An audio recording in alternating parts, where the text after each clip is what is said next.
فداك العباد وجند شداد حماة أباة لخير الورى أتينا بعزم مضينا لنصر نبينا بعشق الجرى إن الحمد لله والصلاة والسلام على رسول الله أما بعد প্রিয় মুসলিম তাওহীদি জনতা, আওয়ামী জাহিলিয়াতের পতনের পর এদেশের ধর্মপ্রাণ মানুষেরা ভেবেছিল এবার নিশ্চয়ই নাস্তিক শাহবাগীদের আস্ফালন কমে যাবে, সেকুলাররা ইসলাম বিদ্বেষী কর্মকাণ্ড করার সাহস পাবে না। কেননা নাস্তিক শাহবাগীরা বর্বর আওয়ামী লীগের ছত্রছায়ায় বেড়ে উঠেছিল, খুনি হাসিনার সাথে তারাও পালিয়ে যাবে। কিন্তু আমরা কি দেখছি? এখনও ফেসিবাদের দোসর নাস্তিক শাহবাগীরা একের পর এক ইসলাম বিদ্বেষী কর্মকাণ্ড চালিয়ে যাচ্ছে।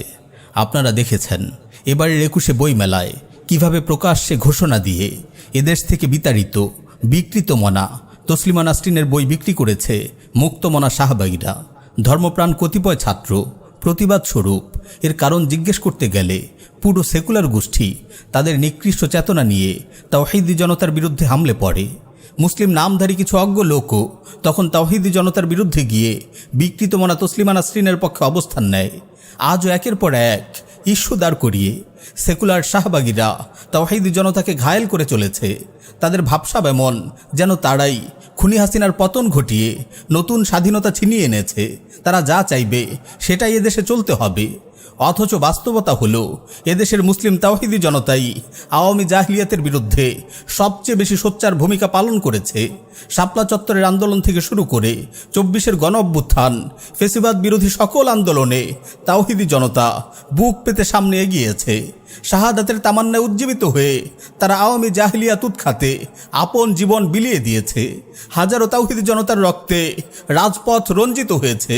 খুনি হাসিনার আয়নাঘর ও কারা প্রকোষ্ঠগুলোতেও তাওহীদবাদী মুসলিমরাই বেশি নির্যাতনের শিকার হয়েছে। আজকের সুবিধাভোগী সেকুলার শাহবাগীরা তখন ফেসিবাদের সহযোগী ছিল, কিন্তু বর্তমান সরকারের নীরবতায় ফেসিবাদের সহযোগী এই দালালরা আজ দেশে অস্থিতিশীল পরিবেশ সৃষ্টির লক্ষ্যে ঘৃণ্য সব ষড়যন্ত্রে লিপ্ত। আমার প্রিয় মুসলিম ভাই ও বোন, এদেশ থেকে খুনি হাসিনা ও আওয়ামী দুঃশাসনের পতন হলেও এখনও তাদের দোসররা রাষ্ট্রীয় গুরুত্বপূর্ণ পদ থেকে ইসলাম বিদ্বেষী কর্মকাণ্ড চালিয়ে যাচ্ছে। নাস্তিক সেকুলাররা আল্লাহ তার রাসূলের শানে গোস্তাখি করে মুসলিমদের কলিজায় আঘাত হানছে। সম্প্রতি জাতীয় শিক্ষাক্রম ও পাঠ্যপুস্তক বোর্ডের পাঠ্যবই সংশোধন ও পরিমার্জন কমিটির অন্যতম সদস্য রাখাল রাহা আল্লাহ তার রাসূলের শানে চরম ধৃষ্টতাপূর্ণ শব্দ ব্যবহার করে ফেসবুকে পোস্ট করেছে। এর আগে আরেক বিকৃতমনা কবি সোহেল হাসান গালিব রাসূলুল্লাহর শানে কটূক্তি করে কবিতা লিখেছে। আল-ইয়াযু বিল্লাহ, কি চরম স্পর্ধা এদের! আওয়ামী জাহিলিয়াতের জামানায় নাস্তিক শাতিমরা যেমন স্পর্ধা দেখাতো, আজও তেমন স্পর্ধা দেখিয়ে যাচ্ছে এই নব্য শাতিমরা। আর এদের পক্ষে ঢাল হয়ে আছে পুরো সেকুলার গোষ্ঠী। বস্তুত এই সেকুলার ব্যবস্থা যতদিন টিকে থাকবে ততদিন রাখাল রাহা ও সোহেল হাসান গালিবদের মতো নরপিশাচরা মুসলিমদের দ্বীনি মূল্যবোধের উপর আঘাত হানতে থাকবে, আল্লাহ তার রাসূল এবং ইসলামকে নিয়ে কটূক্তি করবে। সুতরাং যে সেকুলার ব্যবস্থা থেকে রাখাল রাহা ও সোহেল হাসান গালিবের মতো শাতিমদের উদ্ভব ঘটে, সেই নিকৃষ্ট ব্যবস্থাকে উপড়ে ফেলাই একমাত্র সমাধান।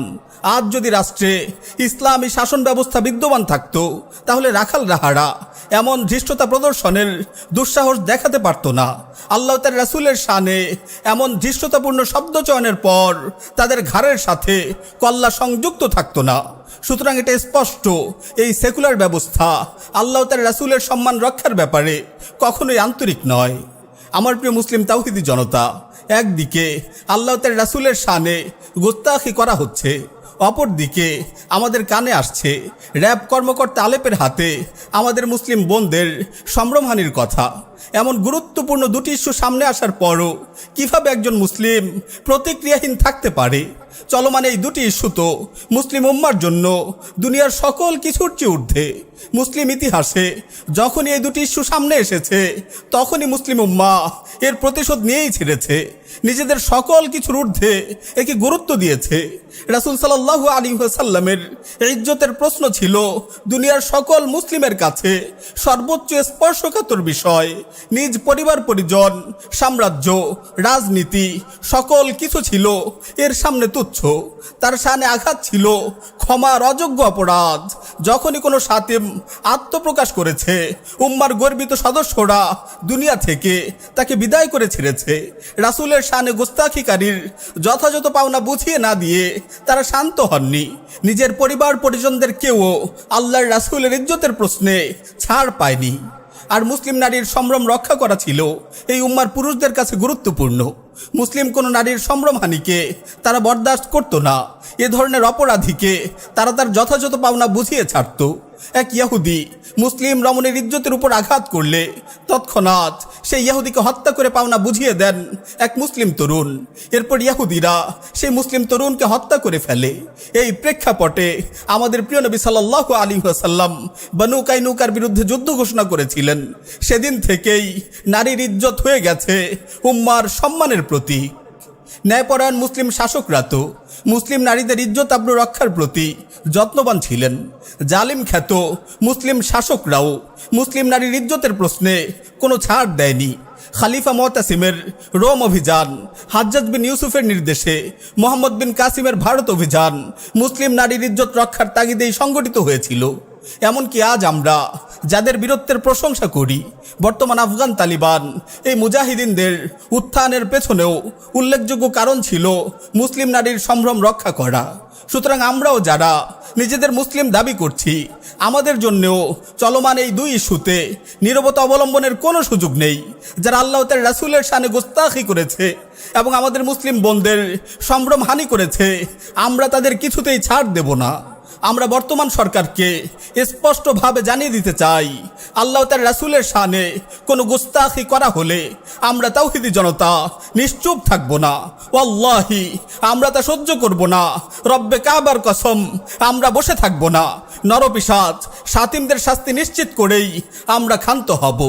যাদের কাছে আল্লাহ তার রাসূলের সম্মানের চাইতে তাদের দলীয় এজেন্ডা বাস্তবায়ন বেশি গুরুত্বপূর্ণ, তারা তাদের দল নিয়ে পড়ে থাকুক। ওয়াল্লাহি আমাদের কাছে আল্লাহ তার রাসূলের সম্মান আমাদের জীবনের চাইতেও দামি। আমরা বিশ্বাস করি হাসরের ময়দানে আমাদেরকে আল্লাহর সামনে দাঁড়াতে হবে। প্রিয় নবীজির সুপারিশ ও আল্লাহর অনুগ্রহ ছাড়া সেদিন আমরা জান্নাতে যেতে পারবো না। আমরা বেঁচে থাকবো আর আল্লাহ তার রাসূলকে নিয়ে কটূক্তি করা হবে, এটা কিছুতেই হতে পারে না। আমরা বেঁচে থাকবো আর উম্মার বোনদের সম্ভ্রমহানি করা হবে, তা কিছুতেই হতে পারে না। আমরা বেঁচে থাকবো আর আল্লাহ তার রাসূলকে নিয়ে কটূক্তি করা হবে, এটা কিছুতেই হতে পারে না। আমরা বেঁচে থাকবো আর উম্মার বোনদের সম্ভ্রমহানি করা হবে, তা কিছুতেই হতে পারে না।